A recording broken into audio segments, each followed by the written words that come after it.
Halo, perkenalkan kami dari kelompok 3. Di sini kami akan menjelaskan program double smoothing dengan mengambil topik yaitu prediksi jumlah pengunjung Taman Nasional Bunaken. Kami bertiga akan menjelaskan programnya per bagian.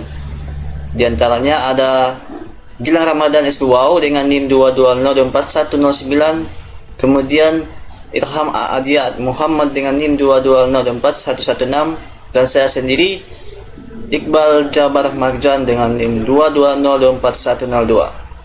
Nah, langsung saja untuk penjelasan programnya dan akan dijelaskan oleh teman saya nanti. Perkenalkan, nama saya Ramadan Muhammad. Di sini saya akan menjelaskan kode program double smoothing, yaitu prediksi jumlah pengunjung Taman Nasional Bunaken. Pertama-tama kita akan mendeklarasikan kelas dan variabel. Pada kelas ini, pada kelas prediksi jumlah pengunjung Taman Nasional Bunaken ini berfungsi sebagai kerangka kerja utama untuk melakukan prediksi jumlah pengunjung. Nama kelas ini mencerminkan tujuan khusus dari program, yaitu memprediksi jumlah pengunjung Taman Nasional Bunaken. Selanjutnya kita masuk ke variabel data historis. Pada variabel ini akan menyimpan daftar data historis pengunjung dari bulan dalam bentuk list double. Setiap elemen daftar ini memiliki jumlah pengunjung pada bulan tertentu. Selanjutnya alpha. Alpha ini adalah smoothing vector untuk komponen tren. Nilai ini berkisaran antara 0 dan 1. Semakin besar nilai alpha, semakin cepat tren menyesuaikan dengan perubahan data terbaru. Selanjutnya beta. Beta ini adalah smoothing vector untuk komponen musim. Sama seperti alpha, beta juga berkisaran 0 dan 1. Semakin besar nilai beta, semakin cepat komponen musim menyesuaikan dengan perubahan data terbaru. Selanjutnya variabel tren awal. Variabel ini menyimpan nilai tren awal yang dihitung dari data historis. Pertama, tren ini mencerminkan perubahan rata-rata jumlah pengunjung dari bulan ke bulan pada data historis. Dan terakhir adalah musim awal.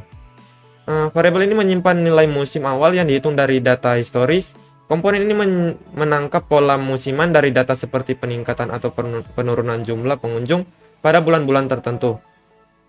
Selanjutnya kita masuk ke konstruktor. Pada konstruktor ini digunakan untuk menginisialisasi objek prediksi dengan nilai data historis, alpha, dan beta. Pada data historis, inilah tempat penyimpan data historis pengunjung yang diambil dari parameter.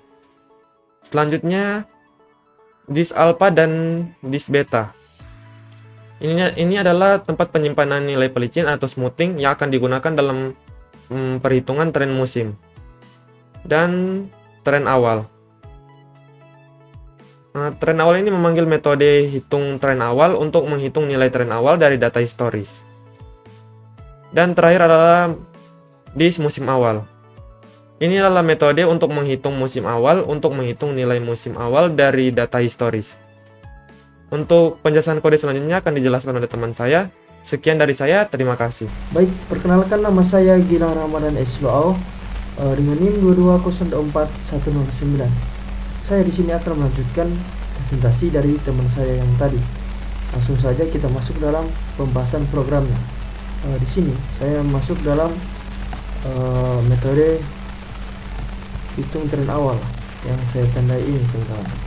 Langsung saja, metode ini menghitung nilai awal dari tren berdasarkan rata-rata dari 5 bulan pertama pada data historis. Lalu dengan demikian, tren awal akan memberikan gambaran tentang perubahan rata-rata jumlah pengunjung pada periode awal. Langsung saja kita masuk dalam proses perhitungannya. Di sini variabel sum, yang ini teman-teman, variabel sumnya itu digunakan untuk menjumlahkan data pengunjung dari 5 bulan pertama. Lalu yang kedua itu for. Pengulangan for ini berjalan dari indeks 0 hingga 4. Lalu yang ketiga itu, setelah semua data dijumlahkan, hasilnya dibagi menjadi 5 untuk mendapatkan nilai rata-rata yang dianggap sebagai tren awal. Kita masuk dalam pembahasan yang kedua, yaitu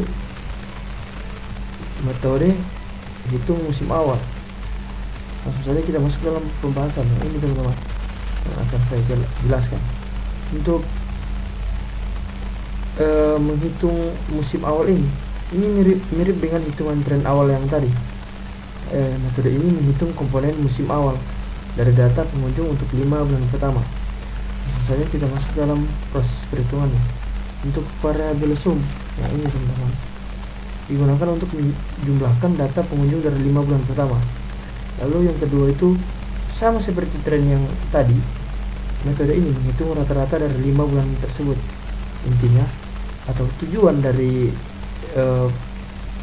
metode ini yaitu menentukan pola musim yang mempengaruhi variasi jumlah pengunjung. Misalnya jika ada bulan-bulan tertentu yang lebih sibuk atau lebih sepi yang secara teratur.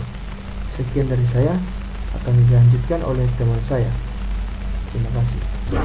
Baik, saya akan melanjutkan penjelasan program. Di sini saya akan menjelaskan program metode prediksi nilai berikutnya, di mana metode ini untuk melakukan prediksi jumlah pengunjung berdasarkan data historis.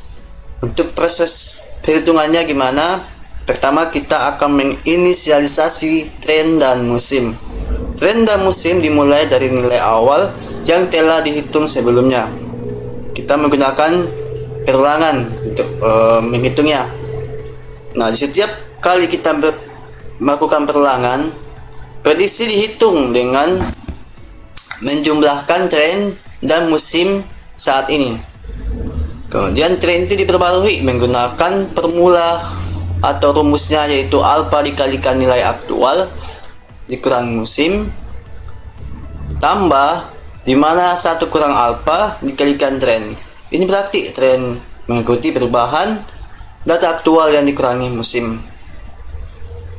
Nah, musim itu diperbarui menggunakan formula atau rumus beta, di mana data historis nilai aktual itu dikurangi tren ditambah 1 dikurangi beta dikalikan musim.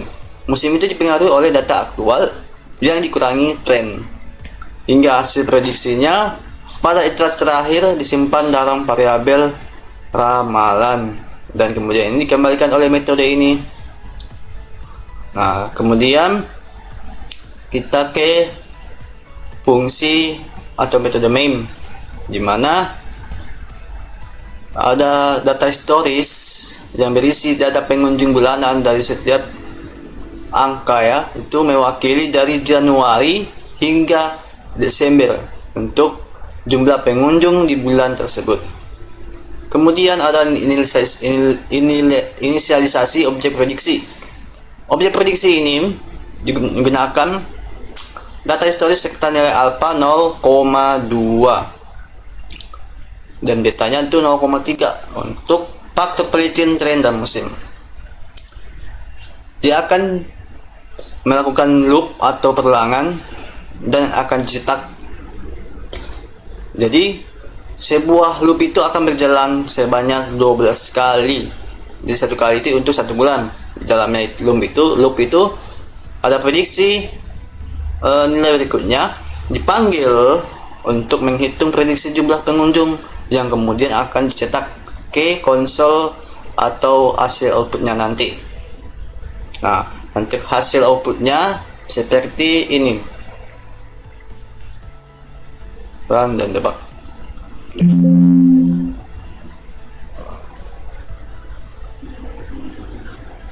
Nah, ini munculkan dari jumlah pengunjung diprediksi untuk bulan pertama itu 1875,30 sekian sampai kita prediksi jumlah pengunjung yang diprediksi untuk bulan 12 sekitar nilai 1875,30. Itu hasil outputnya. Jadi kesimpulannya, program ini menggunakan metode smoothing dengan 2 faktor, yaitu tren dan musim. Itu kuncinya, ya, untuk memprediksi di mana jumlah pengunjung bulanan di Taman Nasional Bunaken berdasarkan data historis yang diberikan. Kombinasi antara tren dan musim digunakan untuk memberikan prediksi yang telah akurat terhadap fluktuasi jumlah pengunjung setiap bulan. Nah, demikian itulah penjelasan mengenai program double smoothing untuk topik prediksi jumlah pengunjung Taman Nasional Bunaken dari kelompok 3, kami dari kelompok 3 mengucapkan terima kasih.